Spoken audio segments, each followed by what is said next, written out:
আসসালামু আলাইকুম সুপ্রিয় দর্শক মণ্ডলী, কেমন আছেন সবাই? আমি রাকিবুল ইসলাম, আপনাদের দয়ায় ভালো আছি। আবারও আসলাম নতুন এক ভিডিও নিয়ে। সেই পায়রা সমুদ্র বন্দরে আবারও মাছ মারতে আসলাম। তো আলহামদুলিল্লাহ আজকে একটা বড় গলদা চিংড়ি মেরেছি। এই যে দেখেন আমার হাতে উঠাইছি, এই মাছটি হলো গলদা চিংড়ি। আমাদের মানিমগো বরিশালিয়া ভাষায় এরা গলদা চিংড়ি নামে পরিচিত। এটা আমাদের গ্রাম সম্পর্কীয় এলাকায় দাঁড়িয়ে চিংড়িও বলে। তো আপনাদের এলাকায় কার কি বলে, কি নামে মাছটি পরিচিত, সেটা আপনারাই ভালো জানেন। তো আসলে কি আমি এলেক সবুজ হইতে চাই না, আমি রাকিবুল ইসলামী থাকতে চাই।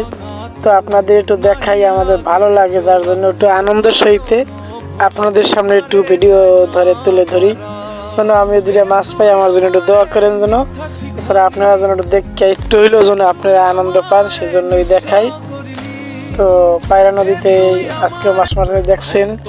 ভিডিওতে অবশ্য মাছটা একটু ছোটো চিনায়, কিন্তু মাছটা ওজন হয়েছে আপনার 600 গ্রাম ওজন হয়েছে।